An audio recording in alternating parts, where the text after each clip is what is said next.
বেণীমাধব, বেণীমাধব, তোমার বাড়ি যাব। বেণীমাধব, তুমি কি আর আমার কথা ভাবো?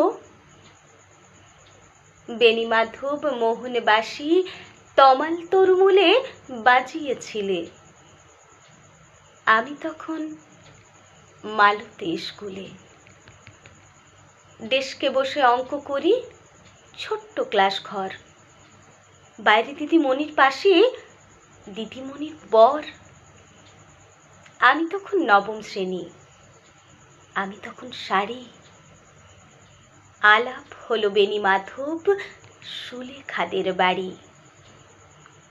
বেণীমাধব, বেণীমাধব লেখা পড়ায় ভালো। শহর থেকে বেড়াতে এলে আমার রং কালো। তোমায় দেখে এক দৌড়ে পালিয়ে গেছি ঘরে। বেণীমাধব, আমার বাবা দোকানে কাজ করে।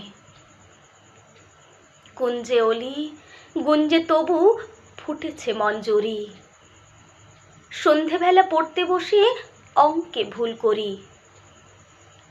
আমি তখন নবম শ্রেণী, আমি তখন 16। ব্রিজের ধারে বেণীমাধব লুকিয়ে দেখা হলো।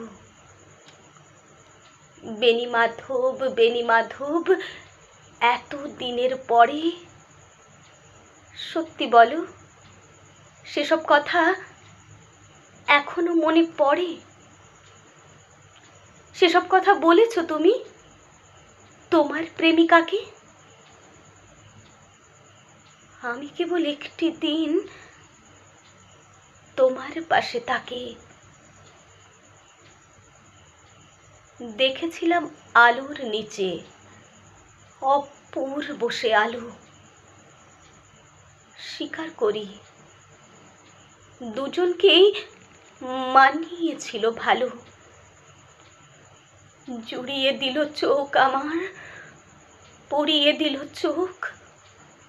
বাড়িতে এসে বলেছিলাম ওদের ভালো হোক। রাতে এখন ঘুমোতে যাই একতলার ঘরে। মেঝের উপর বিছানা পাতা, জ্যোৎস্না এসে পড়ে। আমার পরে জীবন ছিল চোরা পথের বাঁকে মিলিয়ে গেছে। জানি না আজ কার সঙ্গে থাকে। আজ জুটেছে, কাল কি হবে? কালের ঘরে শনি। আমি এখন এ পাড়ায় সেলাই দিদিমণি। তবু আগুন বেণীমাধব, আগুন জ্বলে কই? কেমন হবে আমিও যদি নষ্ট মেয়ে হই? কেমন হবে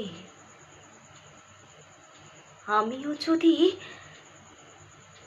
নষ্ট মেয়ে হই?